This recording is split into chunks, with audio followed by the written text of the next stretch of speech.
하나님, 세상은 날로 날로 포악해져 가고 있고 타락해져 가고 있는 그런 모습을 보게 되어집니다. 하나님, 이 현장에 그리스도의 빛이 필요하고 이 현장에 부패를 방지하는 소금이 필요함을 말씀하시고 말씀하시기를 너희는 세상의 빛이다. 너희는 세상의 소금이다. 말씀하신 참 의미를 알 수 있도록 축복해 주시니 감사합니다. 세상의 부패를 방지하는 수금의 역할을 감당할 수 있도록 성령으로 충만하게 하여 주시고 가르쳐 깨닫게 하여 주시되 누리게 하여 주시옵시고 요셉처럼 어떤 환경 속에서도 하나님 나라를 회복하는 삶을 살았던 것처럼 우리에게도 그런 삶이 되어줄 수 있도록 축복해 주옵소서. 어떤 상황 속에서도 굴하지 않았던 다니엘과 새 친구들처럼 하나님의 배경을 누리며 사는 삶이 될 수 있도록 역사하여 주셔서 흔들림이 없이 하나님 나라 확장을 위해서 세계를 복음화할 수 있는 그 일을 위해서 올인할 수 있도록 역사하여 주옵시고 사도 바울을 통해서 준비된 로마 복음화가 어떻게 되어졌는지 확인해 볼 수 있도록 역사해 주시되 렘넌트 운동이 시작되어지게 하여 주시고 로마서 16장의 일꾼들처럼 현장에서 복음 때문에 사는 사람들이 세워지는 일들이 일어날 수 있도록 축복해 주옵소서. 이 일 때문에 저희들 한자리에 모였습니다. 말씀을 듣습니다. 마음의 문이 열려지게 하여 주옵소서. 말씀을 들을 수 있도록 축복해 주옵소서. 답을 얻게 하여 주시고 힘을 얻게 하시고 방향성도 찾을 수 있는 시간 되어지게 하여 주옵소서. 예수님 이름으로 기도하옵나이다. 아멘. 제가 예배하기 위해서 내려오는 그 시간에 저에게 생각나게 하는 사람이 있었습니다. 어, 과거의 재판을 불이하게 했던 재판장이었습니다. 불이한 재판장. 과부이기 때문에 배경이 없고 그렇습니다. 그래서 재판을 왜곡되게 했었던 겁니다. 지금 이 세상에 많은 재판이 벌어지고 있습니다. 어, 불의한 재판을 하면 이 세상이 왜곡되어지고 어, 정상적인 삶의 문화가 뿌리를 내리지 못하게 될 겁니다. 예수님께서 불의한 재판장의 내용을 기록한 이유가 뭘까? 질문을 해봤습니다. 그리고 하나님을 떠난 가인이 모든 시스템을 만들어 놓고 세상을 지배하는 그런 환경을 보게 만들었습니다. 지금도 이 세상의 모든 시스템을 누가 가지고 있느냐, 어떤 사람이 이 시스템을 운영하고 있느냐, 이건 굉장히 중요한 겁니다. 가인이 그런 시스템을 가지고 지배하고 있었습니다. 그럼 어떻게 되겠습니까? 세상이 곤란해집니다. 왜냐하면 상한 감정은 해결되지 않습니다. 그걸 보고 상처라고 하는데 그 상처가 건드려지면 뭐 어떤 일이든지 하게 되어집니다. 성경에 보니까 결국은 사람을 죽이는 그런 일을 하게 되어지는 것을 확인하게 되어집니다. 실력과 능력과 그 어떤 배경이 중요하지 않습니다. 하나님과 함께 하지 않으면 상처가 건드려졌을 때 그때 드러나는 것이 살인입니다. 지금 이 땅에 많은 현장에서 일어나는 일들 중에 하나입니다. 그리고 결국은 골리앗 같은 힘 있는 자들이 세상을 지배하는 그런 세상으로 바뀌고 있는 것들을 확인할 수 있습니다. 그게 세상의 흐름이고 풍조입니다. 그래서 이 땅에 수많은 사람들은 그런 사람처럼 살기를 원하고 그런 사람이 되기를 원하여서 굉장히 힘쓰고 애쓰는 것들을 확인하게 되어집니다. 그러나 그 자리에 갔다고 해서 다 된 게 아니에요. 하나님을 만나지 못하면 결국은 실패하는 자리에 서게 된다는 것을 확인할 수가 있습니다. 지금 우리 안에 있는 감정을 보면 비슷할 겁니다. 상처가 건드려졌을 때 드러나는 것들이 비슷할 겁니다. 그게 극심하면, 극에 달하면 성경에 나와 있는 것처럼 사람을 죽일 수도 있는 그런 감정이 우리 안에 있다는 것들을 확인할 수 있습니다. 수없이 확인합니다. 수없이.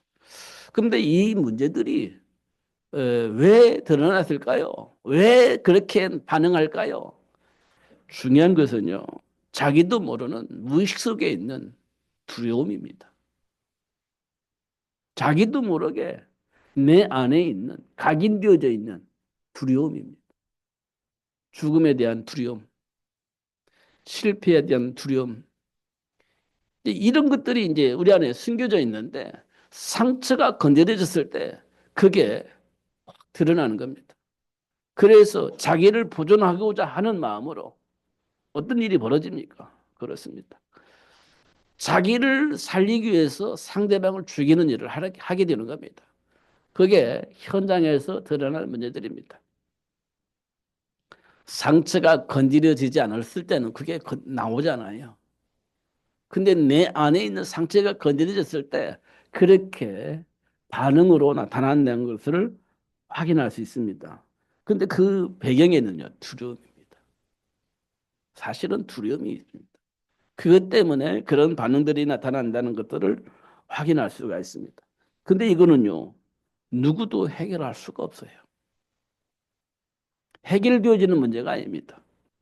중요한 것은 이 두려움이 인간의 감정에 영향을 주기 때문에 인간의 생각과 삶을 지배하고 있다는 겁니다. 이 두려움이 인간의 감정을 건드려서 인간의 생각과 삶을 지배하고 있다는 겁니다. 이 두려움이 어디서부터 시작되느냐? 우리는 몰라요, 사실은. 그런데 성경은 말하고 있는 겁니다. 이 두려움은 어디서부터 시작됐느냐? 그게 이제 하나님을 불신앙하고 하나님을 떠난 죄와 사망의 법이 그 두려움을 만들어냈다는 겁니다. 하나님을 불신앙하고 떠나면서부터 발생된 것이 두려움입니다.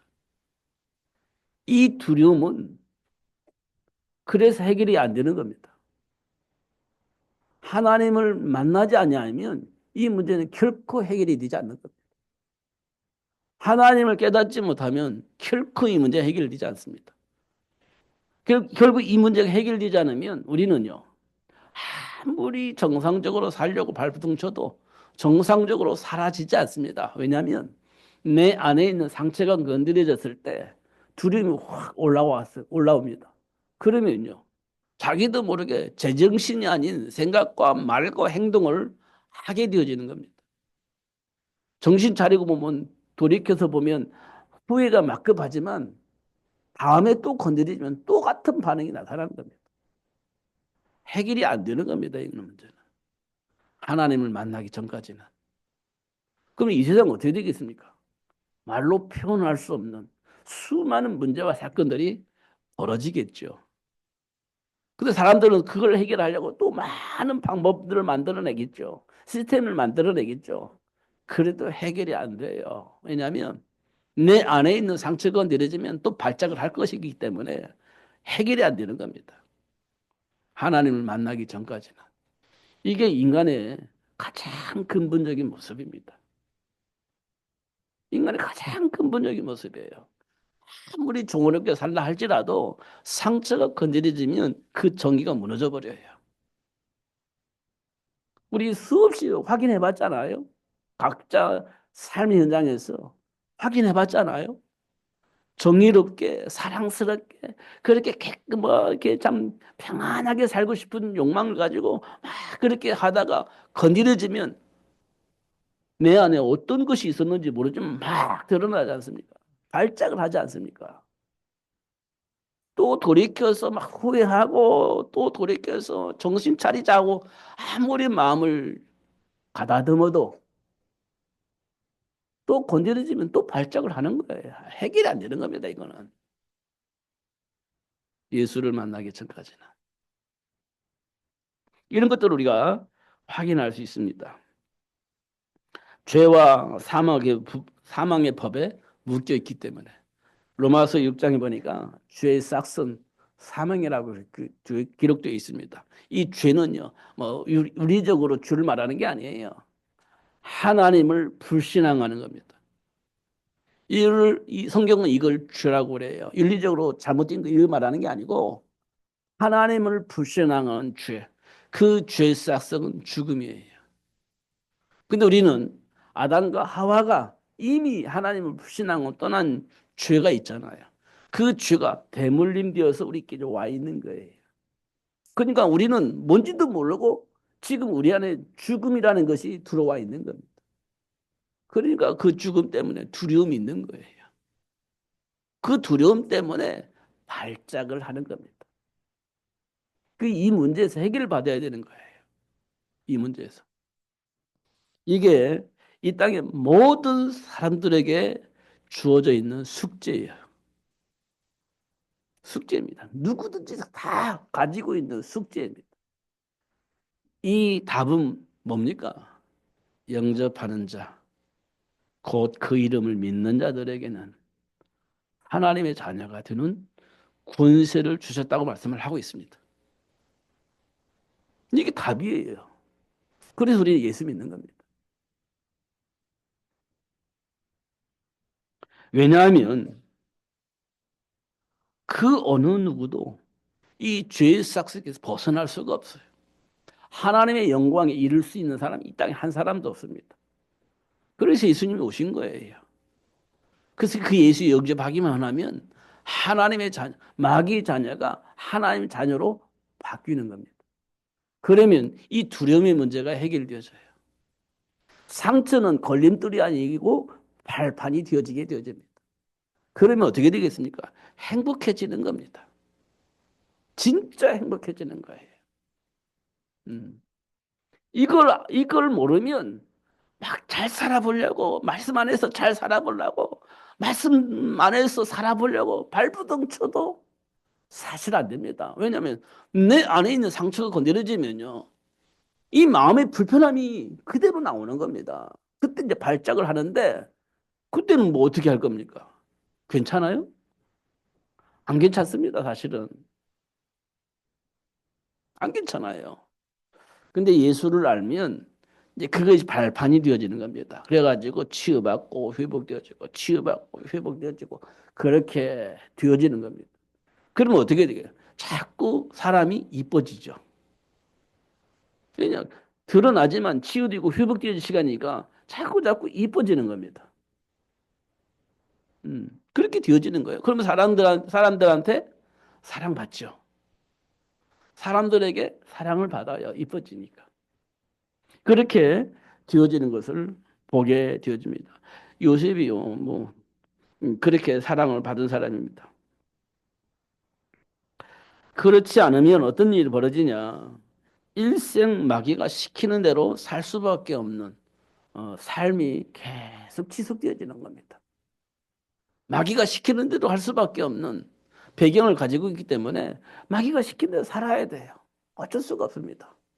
그걸 보고 우리는 운명과 팔자라고 얘기를 합니다. 어. 어떻게 하겠어? 지금 내 상황이 그런데. 그러면 그렇게 막 사는 거예요. 어쩔 수가 없지. 뭐 어떻게 하겠습니까? 벗어나지 못하면 그렇게 사는 거예요. 그래서 자꾸만 자기를 합리화시키겠죠. 자꾸만 자기를 합리화시키겠죠. 그러면요. 해결되지 않습니다. 하나님이 주신 말씀 속에서 자꾸 나를 점검을 해서 나를 하나님 말씀 안으로 집어넣어야 버려야 돼. 그러면요. 하나님이 약속하신 축복이 내 삶 속으로 들어오게 되어 있습니다. 열매가 나오게 되어 있습니다. 그러면 행복해지는 거예요. 내 생각대로 되는 게 아니고요. 하나님이 주신 말씀 안에서 되어지는 겁니다. 그러니까 안 되는 이유는요. 하나님과 상관이 없기 때문에 안 되어지는 겁니다. 되어지는 사람은요. 하나님과 상관이 있기 때문에 되어지는 거예요. 정말입니다. 이거 정말이에요. 음. 지금 우리 삶 속에서 드러나는 많은 문제들, 이 많은 문제들의 배경에는 하나님을 불신하고 떠난 죄가 근본 원인이에요. 그러니까 잘 살펴봐야 돼요. 어, 우리가 가지고 있는 윤리나 우리가 가지고 있는 어떤 어, 이념이나 어떤 철학을 가지고 보면 답이 없습니다. 답인 것처럼 보이지만 답이 나오질 않아요. 왜냐? 근본적인 문제가 해결이 안 되기 때문에 답이 되지 않습니다. 드러난 문제를 보고 이 윤리적으로, 이념적으로 이렇게 해석을 하면 답인 것처럼 보이지만 답이 되질 않아요. 이런 부분들을 우리가 이제 보는 것이 굉장히 중요해요. 이제 그러니까 결국은 답을 찾다가 그리스도가 답이구나 이렇게 답이 나와 버려야 돼. 다메섹에서 사도 바울이 예수님을 만났잖아요. 그 다메섹에서 바울이 뭐 어떻게 답을 얻었어요? 예수가 그리스도구나 이게 답을 얻은 거예요. 내가 그리스도를 그렇게 기다렸는데 메시아를 그렇게 기다렸는데 예수님이 그 그리스도였구나 이렇게 답을 얻은 거예요. 다메섹에서 사도 바울이. 그러니까 어떻게 해요? 야, 이거 현장의 모든 사람들 이 사실을 알려야 되겠네? 근데 영향을 입히는 사람이 누구야? 바울이에요. 아니, 그 로마예요. 그러니까요. 이 세상 모든 사람에게 복음을 증거하려면 로마를 복음을 바꿔야 되겠네. 로마를 지배하는 총독에게 가서 이 복음을 증거해야 되겠네. 이게 바울이 가지고 있는 답이었습니다. 그죠? 그것 때문에 사도 바울 일생은 거기에 매달렸잖아요. 올인했지 않습니까? 지금 우리는 어디에 지금 방향 붙잡고 있냐? 세계 복음화. 여기 이제 방향 붙잡고 있는 거예요. 우리는 세계 복음화를 위해서 살아야지. 그잖아요. 그게 맞다라고 우리는 생각을 하고 가는 거예요. 하나님 원하시는 것이니까. 하나님이 준비한 삶이라고 생각하니까 우리는 그 길로 가는 거예요. 그게 안 맞다라고 하면 아니라고 하면 우리가 예수님 믿을 필요가 없지. 사실은. 이게 우리에게 굉장히 중요한 일입니다. 어, 어, 제가 아, 많은 목사님들이 소리를 들어봅니다. 그 유튜브를 통해서도 들어보기도 하고 또 현장에 사람들 만나서 들어보기도 합니다. 참 멋있는 말, 맛있는 그 참 많이 합니다. 믿음도 막 좋고 너무너무 훌륭한 메시지도 많고 참 부럽다 이런 생각이 들 만큼 멋있는 분들이 많이 있습니다. 멋있는 분들이 참 많이 있어요. 그분들 때문에 지금 지탱이 된다 이렇게 볼 수 있습니다. 그분들 때문에. 어, 그런데 우리가 정말 중요하게 생각해야 할 일은 세계복음화입니다. 이게 우리 생각과 삶의 방향입니다. 어, 그냥 그리스도 안에 있는 복을 막 누리자. 이것도 맞는 말이지만 방향성입니다. 우리가 무엇을 위해서 살 것이냐. 이게 방향성이거든요. 그게 이제 세계복음화. 예수님께서 말씀하셨잖아요. 성령이 임하면 땅끝까지 이르러 내 증인이 되리라. 그렇게 말씀하셨어요. 땅끝까지. 마태복음에 보니까요. 모든 민족이 이 복음을 들어야 된다는 거예요. 제가요. 음, 좀 충격받은 사건이 하나 있는데 여러분 내 이름이 잘 생각이 안 나. 지금 갑자기 생각이 안 나는데 이름을 생각하면 유명한 분이에요. 유명한 분이에요. 목사님이십니다. 그리고 정치도 하시는 분이에요. 유명한 분이십니다. 근데 그 목사님 입에서 이런 말씀이 나왔어요. 우리가 잘하면 예수님이 이 땅에 다시 올 필요가 없다. 그렇게 얘기를 하셨어요. 우리가 잘못하니까 예수님이 또 오셔야 된다. 이렇게 얘기를 했습니다. 정신 차려야 된다. 이렇게 얘기를 했습니다. 그분이 목사님이세요. 예수님은요, 우리가 잘하든 못하든 그 중요한 것이 아닙니다. 재림을 약속을 하셨어요. 우리가 잘못하니까 예수님이 오시는 게 아니고요. 예수님은 재림을 약속을 하셨어요. 우리 정신 차려야 된다. 예수님이 오고 다시 올 필요가 없게 만들어야 된다. 이런 식으로 말씀을 하시는 목사님을 보면서 저는 좀 충격받았습니다. 예수님이 다시 오셔요. 그래가지고 어떻게 해요? 다 정리를 합니다. 다 정리를 해요. 마귀는 지옥으로, 하나의 백성 천국으로 다 정리하기 위해서, 심판하기 위해서 예수님이 오시겠다고 약속을 하신 거예요. 근데 그 말을 너무 왜곡되어지게 방송에 나와서 하는 얘기를 듣고 전 충격이었습니다. 목사님이시라니까요. 음, 훌륭한 메시지를 하겠죠. 삶의 방향성이, 우리는 이 복음이 어떤 사람에게 전달되어지는데 방향이 맞춰져야 되는 겁니다. 그럴 그러지 않을 거라면 우리만 잘 살면 된다? 복 받으면 된다? 이렇게 되어지잖아요. 그러면 하나님과 안 맞는 겁니다. 그거 방향이 안 맞는 겁니다. 이런 것도 우리가 깊이 묵상을 해야 됩니다. 그렇지 않으면 결국 우리는 운명과 팔자에서 못 벗어나요. 이런 부분들을 깊이 확인을 하셔야 됩니다. 그렇기 때문에 그 문제를 해결하려고 예수님이 오셨죠. 하나님이 인간에게 준 정체성은 삶의 현장 속에서 누릴 수 있는 축복을 주신 것입니다.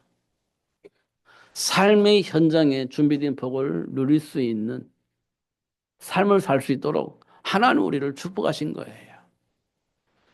첫 번째가 뭐냐? 생육하고 번성하여 땅에 충만하라 그렇게 되어 있습니다. 우리 인간에게 주신 첫 번째 축복이 생육하고 번성하여 땅에 충만하라 그렇게 있습니다. 하나님께서 아브라함을 통해서 준비된 이삭이 뭐냐? 이삭을 통해서 천하 만민이 복을 받을 것이다. 근데 그 이삭의 후손들이 어떻게 될 거냐? 바닷가에 모래처럼 많아질 것이다. 하늘의 수많은 별처럼 많아질 것이다. 이게 하나님이 아브라함에게 이삭에게 약속하신 축복이에요. 네 씨로 말미암아 천하 만민이 복을 받을 것인데 그 후손들이 바다의 모래알처럼 많아질 것이다. 이렇게 얘기를 했습니다. 요게벳을 통해 준비된 모세에게 주어진 축복은 뭐냐 보니까 노예로 살고 있는, 노예로 장악되어져 있는 이스라엘 백성들을 노예에서 해방하고 가나안 땅을 회복할 수 있도록 하나님이 축복할 것이다 약속을 했습니다. 요게벳을 통해 생육된 그 모세를 통해서 출애굽과 가나안 땅이 정복되어지는 것들을 약속을 하신 겁니다. 그게 생육의 복입니다. 만약에 요게벳이 그걸 준비 안 했다면 그 복을 누릴 수가 없게 되어지는 거죠. 하나를 통해서 준비된 사무엘은 미스바 운동을 했습니다. 미스바 운동은 뭔 의미냐? 하나님과의 관계가 회복되어지는 운동입니다. 하나님과 대화할 수 있는 문이 열려지는 그런 운동이에요. 그러니까 하나님께로부터 계속 응답받으니까 나를 보호하고자 하는 신이 필요 없어요. 우상이 필요 없습니다. 그러니까 하나님과 소통하면서 응답받으니까 자기를 지키고자 했던 그 모든 우상들을 다 내려놓고 하나님을 찬양하게 되어지는 그런 운동이 미스바 운동입니다. 만약에 한나를 통해서 3일이 준비되지 않았더라면 그 운동은 일어나지 않는 겁니다. 그런데 하나님께서 한나를 통해서 요게벳을 통해서 아브라함을 통해서 준비된 그 렘넌트를 통해서 하나님 원하신 그 일을 할 수 있도록 축복하신 겁니다. 그게 하나님 우리에게 주신 생육의 복이에요. 왜 생육의 복을 주셨는지 그 이유를 우리가 확인을 꼭 하셔야 됩니다. 그리고 땅을 정복하라 그랬겠습니다. 빼앗긴 땅, 사단에게 빼앗긴 땅, 그 땅을 회복하라는 겁니다. 그러니까요, 이스라엘 백성들이 기근 때문에 가나안 땅을 버리고 애굽으로 왔잖아요. 하나님은 뭘 원하시냐? 애굽 땅을 정복하는 거예요. 왜냐? 애굽 땅을 통해서 예수님이 오셔야 되니까. 애굽 땅에 예수님이 오셔야 되기 때문에 그러면 이스라엘 백성이 거기 있어야지. 그래야 예수님이 오시는 겁니다. 왜냐하면 이스라엘 백성들을 통해서 예수님이 오시는 거니까. 이스라엘 백성들이 애굽 땅에 있어야, 그 가나안 땅에 있어야 되는 겁니다. 그러니까 애굽에 있는 이스라엘 백성들이 가나안 땅으로 들어가야 됩니다. 그래서 이스라엘 백성들을 통해서 통로를 통해서 예수님이 오시는 거니까. 그것 때문에 이제 가나안 땅을 정복하는 겁니다. 그다음에 로마가 이제 정복됐잖아요. 로마가 로마 사상 철학. 그때 이 철학이 지금도 영향을 주잖아요. 로마 철학. 그 로마의 문화가 지금도 영향을 주잖아요. 그 현장을 하나님의 말씀을 통해서 정복되어지는 겁니다. 250년 만에 그 로마를 복음으로 바꿔버렸잖아요. 땅을 정복해라. 사단에 장악되어 있는 그 현장을 장악해라. 하나님께서 지금요 세상이 너무 혼란스러운 이념과 막 여러 가지 것들로 인하여서 세상이 너무 복잡해졌습니다. 어떤 사람 그러더라고요. 인권이란 문제 때문에 지금 이 세상이 너무 혼란스러워졌다. 인권이란 문제 때문에 너무 혼란스러워졌다. 그러니까 하나님 편에 서서 보면 절대로 용납하면 안 되는 그 시스템을 용납할 수밖에 없는 시스템으로 바꿔나가고 있습니다. 인권이라는 것 때문에 인권이라는 이름으로 용납을 하면 안 되는 그 시스템을 용납을 하는 법을 자꾸 만들어가고 있습니다. 그게 지금 가장 큰 문제다라고 말하는 사람들이 많아요. 그것으로 인해 사람들이 막 모이기 시작합니다. 이제 하나님 편에서 구속당한다 생각하고 이제 해방이다라고 생각을 하는 겁니다. 그러니까 그 많은 시스템 속에 수많은 사람이 밀려 들어가는 거예요. 세상이 어떻게 되겠습니까? 굉장히 복잡해지겠죠. 창세기 6장 네피림 문화처럼 하나의 백성들마저도 막 들어가는 겁니다. 그렇지 않으면 살 수가 없어. 이렇게 막 그 문화 속으로 들어가는 겁니다. 그런 현장을 정복하라는 겁니다. 그게 세계복음입니다. 하나님의 배경을 모르면 절대 가능하지 않는 그런 현장 속에 지금 우리가 있는 겁니다. 다행스럽게 지금 하나님은 우리를 불러서 하나님의 배경을 알게 하시고 그 배경을 누릴 수 있도록 그래서 저주와 재앙을 만드는 현장을 하나님 나라로 회복할 수 있는 축복을 누릴 수 있도록 그렇게 역사하시는 것을 보게 되집니다. 정말 감사한 일이죠. 그 다음에 주신 축복에 모든 생물을 다스리라 이렇게 되어 있습니다. 땅을 정복하고 모든 생물을 다스리라. 하늘에 있는 것이나 땅 위에 있는 것이나 바다에 있는 것이나 그 어떤 형상을 만들지 말고 절하지 말라 이렇게 얘기를 했습니다. 다스리라는 겁니다. 근데 놀라운 것은요. 아담과 하와가 누구한테 유혹받았냐? 뱀을 통해서 유혹받았어요. 뱀을 통해서. 하늘에 있는 것이나 땅에 있는 것이나 바다에 있는 것이나 그 어떤 것으로 다스리라고 했는데 뱀의 유혹을 받았어. 선악과를 따먹어버립니다. 자, 이스라엘 백성들이 출애굽을 한 다음에 모세가 시내산에 올라가서 십계명을 받습니다. 40일 동안. 근데 그 사이를 못 참아서 이스라엘 백성이 뭐 만드냐? 송아지 우상을 만들어요. 그리고 우리를 구원해 주신 하나님이라고 막 찬양합니다. 송아지 우상을 만들어요. 그러니까 하나님께서 왜 모든 식물을 모든 것들을 왜 다스리라고 했냐? 고기 뭐 물속에 있는 것이나 땅 위에 있는 것이나 공중에 있는 것이나 그 어떤 형상도 만들지 말고 절하지 말라 있는데 그 다스리라는 복이잖아요. 그런데 인간은요. 그 형상을 만들어 놓고 그게 하나님이라고 말하면서 숭배한다니까. 왜 하나님께서 무엇을 다스리라고 말씀하셨는지 오늘은 깊이 묵상을 하면 좋겠습니다. 죄와 사망의 법에 묶인 우리를 구원하기 위해서 예수님이 오셨어요. 구원하기 위해서. 그럼 죄와 사망의 법에 묶여 있는 이거 우리가 확인을 해야 됩니다. 하나님을 불신앙한 죄. 이게 결국 사망을 낳게 되어지는데 이 죄가 도대체 뭔지, 이 죄가 지금 나에게 어떻게 영향을 미치고 있는지, 어떤 통로를 통해서 들어와 있는지 이거 우리가 꼭 확인해야 됩니다. 그래야 그 문제를 해결하기 위해서 오신 예수님이 내 인생에 답이 되는 거예요. 그렇지 않으면 예수님은 답이 되지 않는 거죠. 예수님이 오신 이유를 알리신 3년의 공생애를 보셔야 됩니다. 예수님이 33년 사셨잖아요. 30년은 아버지를 도와서 목수일을 하셨습니다. 그리고 3년은 하나님이 원하시는 그 일을 하셨습니다. 그걸 보고 우리는 공생애라고 해요. 예수님의 공생애. 그 공생애를 시작할 때 예수님이 찾아간 곳이 있습니다. 찾아간 곳. 그게요.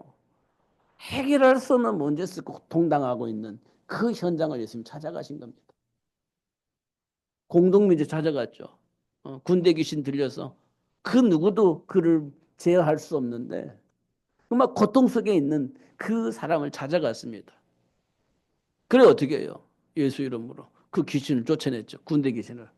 그 건강하게 만들었습니다. 그게 예수님이 첫 번째 하신 사건이에요.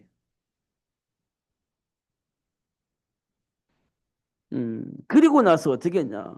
베데스다 연못에서 38년을 기다렸습니다. 동할 때 제일 먼저 들어가면 해결된다고 알았기 때문에 불치병을 가지고 있는 그 여인이 38년 동안 기다리고 있었습니다. 그때 움직일 수가 없는 거 어떻게 하겠습니까? 답은 있는데 움직일 수가 없는 거예요. 그러면 해결되지 않는 거지. 여러분, 예수님이 답인데 내가 움직여지질 않아. 내 마음속에 믿음이 안 가. 그러면 해결이 안 되는 겁니다. 베데스 연못가에 있는 그 사람이요. 동할 때 제일 먼저 들어가면 어떤 질병도 다 낫는다는 걸 알고 있어. 그런데 움직일 수가 없는 걸 어떻게 하겠어? 소망만 가지고 기다리고 있는 거지. 근데 그때 예수님이 등장을 하셔서 그 사람에게 네 침상을 들고 가라. 그 들고 가버렸습니다. 원인이 뭡니까? 이거 알아야 됩니다. 12회를 혈루증을 앓고 있던 그 여인이 예수님의 소식을 듣고 예수님을 만났습니다. 막 날아갔습니다. 그리고 예수님이 딱 옷자락을 잡았어요. 예수님이 아셨습니다. 네 믿음이 너를 구원하였느니라. 혈루근원이 다 끝나버리는 거예요. 예수님이 찾아가실 것이 뭐냐? 답을 몰라서 고통 속에 있는 그 현장에 찾아가서 답을 준 겁니다. 세리마테가 로마의 영향을 받고 있습니다. 로마로부터 선택받은 사람이에요. 그래서 이스라엘 백성들에게 세를 받아가지고 로마에게 돈을 돌려주는 거예요. 그 일을 한 사람이에요. 세리마테가. 그러니까 이스라엘 백성들에게 욕먹는 사람입니다. 근데 예수님이 그걸 찾아간 거예요. 어떻게 찾아갔냐? 이 세리가 예수님을 만나고 싶어서 뽕나무로 올라갔습니다. 작았나 봐요. 그러니까 뽕나무 올라가 예수님 보려고. 근데 예수님이 그걸 본 겁니다. 마태야 내려와라. 너 집에 가서 밥 먹자. 이게 된 거예요. 그러니까 이스라엘 백성들은 예수님 이상하시다. 저 나쁜 놈인데 왜 저 집에 들어가서 밥을 먹어? 이렇게 되어진 겁니다. 그런 사람을 찾아가서 하나님과 관계를 회복시켜 주신 겁니다. 예수님 오신 이유예요. 이 땅에 오신 이유입니다. 이런 것도 우리가 정말 봐야 돼. 음. 그러면 어떤 일이 벌어지냐? 삶의 현장의 문제들이 해결되어져요. 삶의 현장의 문제들이 해결되어집니다. 그게 이제 능력으로 나타나는 거예요. 이런 것도 우리가 확인할 수 있습니다. 노예가 된 요셉이요. 하나님의 배경을 누리고 있을 때 저주와 재앙의 문제가 요셉을 삼킬 수가 없어요. 하나님이 준비한 축복이 요셉에게 들어가니까 저주와 재앙 같은 삶이 요셉을 삼킬 수가 없는 겁니다. 결국은 하나님과 함께한 요셉이요. 하나님이 준비한 복을 누리게 되어지는 겁니다. 그게 형통한 복이에요. 저주와 재앙이 요셉을 삼키지 못하는 겁니다. 그냥 하나님의 배경을 가지고 누리고 있으니까. 저주와 재앙이 삼키지 못해. 그럼 뭐가 오겠습니까? 하나님 준비한 축복이 들어가는 거지. 그게 요셉이 누린 형통한 복입니다. 그건 그 축복 어떻게 왔냐? 요셉은 하나님 주신 언약 붙잡고 날마다 묵상하면서 포럼을 한 겁니다. 스스로 포럼을 한 겁니다. 이런 것도 우리가 확인할 수가 있습니다. 목동이지만 골리앗을 이겼던 다윗의 배경을 보면 항상 하나님과 교제하는 시간을 놓치지 않았습니다. 항상 하나님과 대화를 했습니다. 그 양을 치면서도 사자가 왔을 때, 곰이 왔을 때 만군의 여호와 이름으로 그 사자를 물리쳤습니다. 곰을 물리쳤어요. 하나님의 배경을 가지고 그렇게 살았습니다. 그런데 골리앗이 쳐들어왔어요. 그런데 이스라엘 군인이 골리앗을 대적을 못하고 있는 겁니다. 왜냐? 골리앗이 너무 훌륭한 군인이니까. 대적을 못하고 있는 겁니다.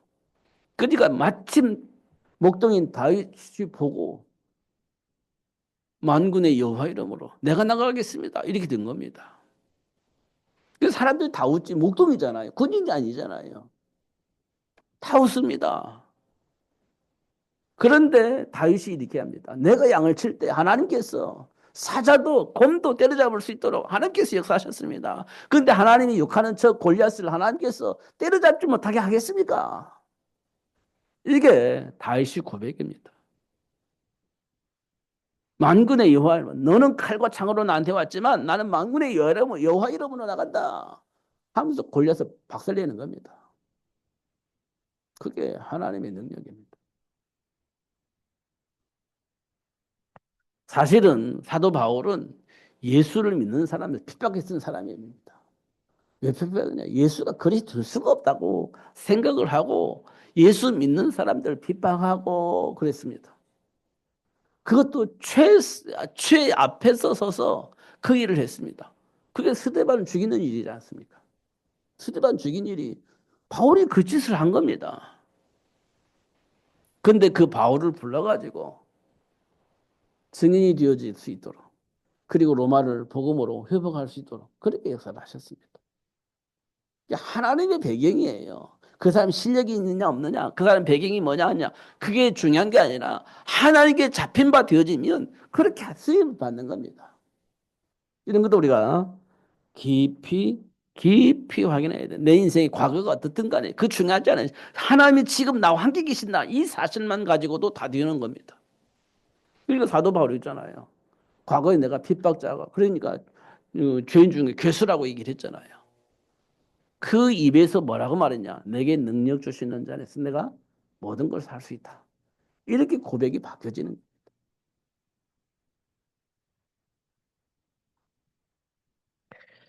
하나님께서 우리에게 약속하신 말씀이 있습니다. 사단의 머리를 상하게 할 여자의 후손을 너를 위해서 보내주겠다. 약속을 하신 겁니다. 이게 우리에게 주어진 삶의 비밀이에요. 여자의 후손. 사단의 머리를 상하게 할 여자의 후손. 이게 내 인생을 행복하게 만드는 겁니다. 내 인생을 형통하게 만드는 겁니다. 어, 이게 삶의 비밀입니다. 어, 요셉을 노예로 팔아먹은 형들을 요셉이 만났습니다. 언제 만났냐? 애굽의 총리로 있을 때. 이 이스라엘 백성들이 먹을 것이 없어서 쌀 살려고 애굽에 온 겁니다. 그때 그걸 관리하는 사람이 누구였냐? 요셉이었습니다. 형들을 딱 만났습니다. 근데 형들한테 내가 요셉이요라고 얘기를 한 겁니다. 그러니까 형들이 막 얼마나 벌벌 떨겠습니까? 애굽에 총리했다가 자기가 이 요셉을 노예로 팔아먹은 사람들이에요. 그 요셉이 명령 한마디면 자기들 목숨이 왔다 갔다 하는 겁니다. 그 형들이 얼마나 벌벌 떨겠습니까? 이때 요셉이 한 말입니다. 형님들 두려워하지 마세요. 염려하지 마세요. 당신들이 나를 이곳에 판 것이 아니라 하나님이 당신들의 생명과 세상의 모든 사람들의 생명을 구원하려고 나를 이곳에 하나님께서 보내신 겁니다. 이게요, 굉장히 중요한 얘기입니다. 요셉이 괜찮아, 내가 용서해 줄게. 이거는요, 이 형들이 진정한 치유가 일어나지 않습니다. 용서해 줄게, 그냥. 괜찮아. 잊어버리자. 이렇게 했다고 해서 형들이 치유가 일어나는 게 아니에요. 진짜 치유가 언제 일어나냐? 당신들이 나를 이곳에 보내신 것이 아니라 하나님 나를 이곳에 보냈습니다. 왜냐하면 당신들의 생명과 세상의 모든 사람의 생명을 구원하시려고 나를 이곳에 보내야겠나 해야 되겠는데 누구를 통해서 보냈냐? 하나님이 당신들 통해서 나를 이곳에 보낸 겁니다. 하나님께서. 근데 당신들이 문제가 아니에요. 이렇게 될 때 진정한 치유가 일어나는 겁니다. 이게 진짜 포럼이에요. 형들 앞에서 요셉이 한 얘기입니다. 이게 답을 가지고 있으니까 그렇게 되어지는 겁니다. 답을 가지고 있지 않으면 에휴, 내가 용서해 줄게 뭐. 내가 예수 믿는 사람인데 용서해 줄게. 이렇게 된다고 해서 해결되는 게 아닙니다. 이건 치유가 일어나지 않아요. 우리가 할 수 있는 건 거기까지 됩니다. 우리 인간이 할 수 있는 거. 내가 예수 믿는 사람이니까 용서해 줄게. 다 덮어버릴게. 근데 나도 해결 안 되고 상대방도 해결 안 돼요. 오늘 건드려지면 어휴, 저 윤수 이렇게 되는 겁니다. 해결이 안 돼. 진짜 해결이 안 되는 겁니다. 그러니까 돌아온 탕자를 위해서 잔치를 베푼 아버지를 보고 첫째 아들이 이해가 안 되는 겁니다. 우리가 이해가 안 되잖아요. 첫째 아들도 이해가 안 돼요. 잔치를 베푸는데 이해가 안 돼요. 그런데요, 우리가 보고만 해서 보면 당연히 해야 될 일이에요. 왜? 만약에 아들이 안 왔으면 끝이잖아요. 근데 왔잖아요. 막는 거 중요한 게 아니에요. 지금 생명을 가지고 왔잖아요. 그럼 얼마나 좋습니까? 야, 실패했다고 낙심하고 좌절하고 생명 끊어버리지 않고 그래도 네가 왔구나. 얼마나 좋은 일이에요. 그러니까 막 목욕도 시켜주고 옷도 갈아입히고 가락시키고 신발 시켜주고 너무 좋으니까 돈내 잔치를 한 거잖아요. 근데 첫째 아들은 그걸 이해를 못하는 겁니다. 우리는 그거 이해해야 됩니다. 와, 좌절하고 포기하고 그렇게 안 살고 다시 돌아왔구나. 이야, 너무 좋다. 잘 왔다. 이렇게 하는 것이 맞죠. 그것 때문에 잔치를 하는 겁니다. 이게 굉장히 중요한 일입니다. 음. 그래서 하나님이 우리에게 주신 보좌의 축복을 누릴 수 있는 유일한 길이 예수를 통해서 하나님과의 관계를 회복하는 겁니다. 그거 외에는요, 세상을 살릴 수 없어요. 물론, 뭐, 부자처럼 날마다 잔치하며 살 수 있는 복을 누릴 수는 있을지 몰라요. 그러네, 죽고 난 다음엔 정말 실패의 자리에서 돌이킬 수가 없는 겁니다. 돌이킬 수가 없어요, 그때는. 뭐 우리 죽으면 끝이라고 하잖아요. 아니요. 영원한 세상 기다리고 있는 겁니다. 우리 그거 안 믿잖아요. 근데 성경에 보면 영원한 세상이 있어요. 부자가 날마다 잔치하고 즐기다가 영원한 세상 들어가보니까 지옥에 떨어졌어요. 그러니까 막 하늘 가지고 소원하는 게 뭐냐?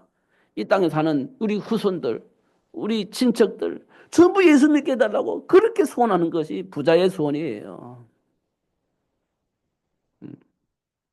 예수를 왜 믿어야 되는지 그 이유를 다시 한번 꼭 확인하시길 바랍니다.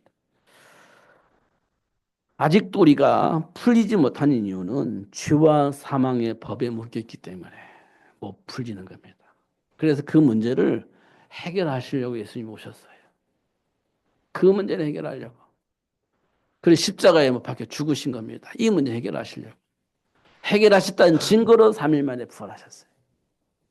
그 예수님을 우리가 주인으로 영접하고 하나님과의 관계를 회복하는 겁니다. 영접하는 자, 곧 그 이름을 믿는 자들에게는 하나님의 자녀가 되는 겁니다. 이 복음을 아는 사람들은요, 어떻게 해요? 모든 민족을 제자로 삼고 온천의 나리 만민에게 복음을 전하고 하나님이 원하신 세계 복음 때문에 우리 렘넌트 키우고 뭐 이렇게 이제 말씀을 하셨는데 그 일을 하는 거예요, 우리가. 그게 삶의 가치고 방향입니다. 좋네 나쁘네 이건 중요하잖아요. 환경이 좋다 나쁘다 실력이 있다 없다 그 나중에 문제예요. 하나님이 원하시는 것은 이 복음을 가지고 누리면서 사람들에게 전달하는 겁니다. 이건 하나님이 준비한 축복의 시간표가 있기 때문에 못 막아요. 누구도 못 막습니다. 절대 못 막아요. 가나안 정복 못 막습니다. 절대 못 막아요. 로마 복음화 절대 못 막아요. 되어지게 되어 있는 겁니다. 세계 복음화 절대 못 막아요. 되어지게 되어 있는 겁니다. 그 가운데 하나님을 부르신 거예요. 가나안 정복을 위해서 여호수아를 불렀던 것처럼 로마 복음을 위해서 바울을 불렀던 것처럼 세계를 복음하기 위해서 하나님이 저와 여러분을 부르신 거예요. 못 막습니다. 그거. 반드시 되어지게 되어 있는 거예요. 이게 삶의 가치입니다. 지금도 의심하는 거는 쥐와 사망의 법에 묶여서 두려워서 사단에게 속아서 그렇게 되어지는 겁니다.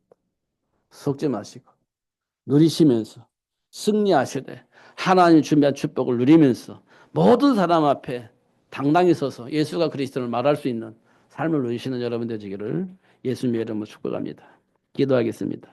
하나님 아버지 감사합니다. 오늘 또 최고의 복을 주셔서 감사하고 알게 해주셔서 감사합니다. 놓치지 않고 누릴 수 있도록 성령으로 충만하게 하여 주옵소서. 예수님 이름으로 기도하옵나이다. 아멘.